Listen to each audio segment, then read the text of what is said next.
स्वागत है आप सभी का एनएफ न्यूज पर। मैं हूं आपके साथ रोहित। बलूचिस्तान प्रांत ने पाकिस्तान के हुक्मरानों की नींद पिछले कई सालों से उड़ा रखी है। बलूचों पर जिस तरीके से पाकिस्तानी आर्मी, पाकिस्तानी हुक्मरानों ने ज्यादती की, अत्याचार किया, उनकी बहन बेटियों की इज्जत लूटी, उनके पुरुषों को मारा, उसका बदला बलूचिस्तान लगातार ले रहा है। और बीएलए ने लगातार पाकिस्तानी आर्मी और पाकिस्तानी हुक्मरानों को सबक सिखाया है। हाल फिलहाल में जब भारत और पाकिस्तान के बीच युद्ध हुआ मई में ऑपरेशन सिंदूर के बाद, तब भी बलूचों ने खूब पाकिस्तानी हुक्मरानों को मारा था। उसी बीच उन्हें मौका मिला था क्योंकि पाकिस्तान 2-3 तरफ से घिरा हुआ था। ऐसे में अब पाकिस्तान को खुश कर दिया है अमेरिका ने, डोनाल्ड ट्रंप ने, और बीएलए को आतंकी संगठन घोषित कर दिया गया है। अब ऐसे में सवाल उठ रहा है कि क्या बीएलए का अस्तित्व खत्म हो जाएगा? क्या बीएलए अब पाकिस्तानी हुक्मरानों के सामने नहीं लड़ पाएगा? बीएलए संगठन जो है वो बलोचों की आवाज पिछले लंबे वक्त से बना है। ऐसे में वो पाकिस्तानी आर्मी की बात मानने से इनकार करता है। कई बार पाकिस्तानी आर्मी के जवानों, पाकिस्तान पुलिस के जवानों को बलूचिस्तान के लड़ाकों ने मार गिराया, उनकी बसों को उड़ा दिया, ट्रेन तक हाईजैक कर ली, और लगातार मांग कर रहे हैं बलूचिस्तान वाले कि उनके प्रांत को अलग कर दिया जाए, नया देश बना दिया जाए। वो पाकिस्तान के साथ नहीं रहना चाहते हैं। हाल फिलहाल में बलोचों ने अपना नया गाना, नया झंडा भी दुनिया को दिखा दिया था। अब ऐसे में अमेरिका ने बीएलए को घोषित किया है आतंकी संगठन। तो चलिए आपको विस्तार से बताते हैं। अमेरिकी विदेश मंत्री ने यह बात कही है। 12 अगस्त 2025 को अमेरिकी विदेश मंत्रालय ने यह जानकारी दी कि बीएलए को आतंकी संगठन घोषित किया जाता है और उसके एक ग्रुप मजीद ब्रिगेड को भी आतंकी संगठन घोषित किया गया। अब इसके बाद से ही तमाम सवाल हैं। अमेरिकी विदेश मंत्री मार्को रूबियो ने बीएलए का हिंसा और आतंक का इतिहास बताया और फिर बीएलए को आतंकी संगठन घोषित किया गया। बीएलए कई बड़े आतंकी हमलों को अंजाम दे चुका है, जिसकी जिम्मेदारी भी उसने ली है।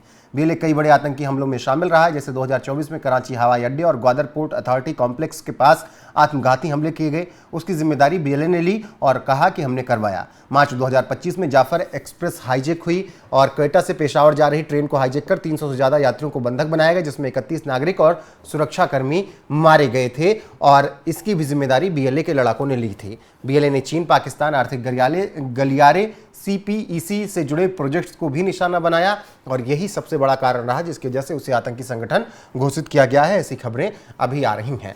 तो अमेरिका के फैसले से अब कमजोर होगा बीएलए, ये भी समझिए। बीएलए को वित्तीय सहायता अब नहीं मिल पाएगी दुनिया भर के तमाम संगठनों से। बीएलए संगठन की फंडिंग और वैश्विक गतिविधियों पर बड़ा असर पड़ेगा, और अगर अब कोई फंडिंग देता है बीएलए को तो वो उसको भी आतंकवाद को बढ़ावा देने के लिए दोषी ठहराया जा सकता है।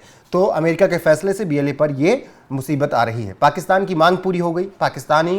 पाकिस्तान लंबे समय से बीएलए को आतंकी संगठन घोषित करने की मांग कर रहा था, क्योंकि बीएलए उनकी नाक में दम किए हुए था, उनकी आर्मी की हालत खराब किए हुए था। ऐसे में पाकिस्तान की मांग भी पूरी कर दी है अमेरिका ने, और अमेरिका के खास हो चुका है पाकिस्तान का आसिम मुनीर। 2006 में पाकिस्तान ने बीएलए पर प्रतिबंध लगाया था और अमेरिका से बैन लगाने का अनुरोध किया था, और अब अमेरिका ने उसकी बात सुन ली है, क्योंकि पाकिस्तान लगातार ट्रंप की तारीफ किए पड़ा हुआ है। पाकिस्तानी सेना प्रमुख असीम मुनीर के 2025 में अमेरिका दौरे के दौरान भी ये मुद्दा उठाया गया था, जब असीम मुनीर को डोनाल्ड ट्रंप ने खूब नाश्ता करवाया, खाना पीना खिलाया, और फिर पाकिस्तान ने असीम मुनीर ने नोबेल प्राइज़ देने की बात कह दी थी। और इस बात से ट्रंप इतने खुश हुए कि अब आखिरकार बीएलए को आतंकी संगठन घोषित कर दिया गया है। तो पाकिस्तान की भी मुराद पूरी हुई। बीएलए का इतिहास अब जान लीजिए। बीएलए का गठन साल 2000 के आसपास होता है, लेकिन इसकी जड़ें 1970 के दशक के बलूच विद्रोह से जुड़ी हुई हैं। यानी 1970 से ही बलोचों ने विद्रोह शुरू कर दिया था। 2006 में नवाब अकबर बुगटी और 2007 में बलाच मर्री की हत्या के बाद संगठन और ज़्यादा उग्र हुआ। महिलाओं की भागीदारी इस संगठन में बहुत ज़्यादा है, और बलोच महिलाएं भी पाकिस्तानी आर्मी के खिलाफ आवाज बुलंद करती हैं। बीएलए बलूच लोगों के हक और स्वतंत्र बलूचिस्तान के लिए लड़ाई लड़ता है। तो ये बीएलए का इतिहास रहा है। वर्तमान में बशीर जैब बलोच बीएलए का नेता है, और मजीद ब्रिगेड का नेतृत्व हमाल रेहान। तो ये बीएलए का पूरा इतिहास रहा है, और अब आपको समझ में आ गया होगा कि बीएलए को आतंकी संगठन घोषित क्यों किया गया।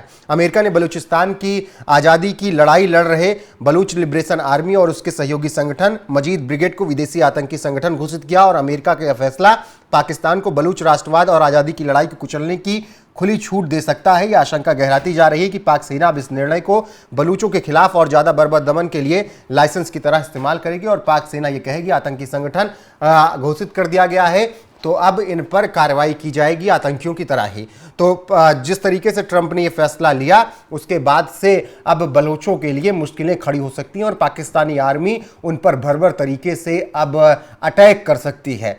तो पाकिस्तानी आर्मी को ये लाइसेंस निश्चित तौर पर मिल गया है कि अब वो बीएलए के लड़ाकों को आतंकी बोलकर मारे, क्योंकि अमेरिका ने आतंकी संगठन उसे घोषित भी कर दिया है। और ऐसे में अब आपको चलिए और जानकारी दे देते हैं। मजीद ब्रिगेड के नाम से जाना जाने वाला यह गुट पाकिस्तान के दक्षिण पश्चिमी प्रांत बलूचिस्तान में सक्रिय है, जिसको आतंकी संगठन घोषित किया गया। इसकी सीमाएं उत्तर में अफगानिस्तान और पश्चिम में ईरान से लगती हैं। बीएलए पिछले कई सालों से एक स्वतंत्र बलूचिस्तान के लिए संघर्ष कर रहा है और कई आत्मघाती हमलों की जिम्मेदारी ले चुका है। अमेरिका का यह कदम क्षेत्रीय सुरक्षा और भू राजनीतिक संतुलन के लिहाज से अहम माना जा रहा है। आपको बता दें कि बलूच विद्रोह ही संगठन बीएलए को अमेरिका पहले ही 2019 में आतंकी संगठन घोषित कर चुका था। अब अमेरिकी विदेश मंत्रालय ने बीएलए के सहयोगी गुट मजीद ब्रिगेड को भी इसी सूची में शामिल कर दिया है। कहा जा रहा है कि उसका यह कदम ट्रंप प्रशासन का एक बैलेंसिंग एक्ट है, क्योंकि कुछ दिन पहले ही कश्मीर के पहलगाम आतंकी हमले के लिए जिम्मेदार टीआरएफ, जिसे लश्कर ए तैयबा से जुड़ा माना जाता है, उस पर भी प्रतिबंध लगाया गया था। तो अब अमेरिकी विदेश मंत्रालय ने जानकारी दे दी है और बीएलए को घोषित कर दिया गया। उसके सहयोगी जो मजीद ब्रिगेड है उसको आतंकी संगठन घोषित किया गया है और बीएलए को 2019 में ही आतंकी संगठन अमेरिका ने घोषित किया था। तो अब देखना होगा कि बीएलए के लड़ाके आगे लड़ाई कैसे लड़ते हैं। अभी बने रहिए हमारे साथ, जो जानकारी आएगी आप तक पहुंचाएंगे जरूर। लेकिन ट्रंप प्रशासन और ट्रंप सरकार ने जिस तरीके से बीएलए के संगठन मजीद को आतंकी संगठन बताया, उस पर आपकी राय क्या है? कमेंट में जरूर बताएं। बने रहे हमारे साथ लगातार। नमस्कार।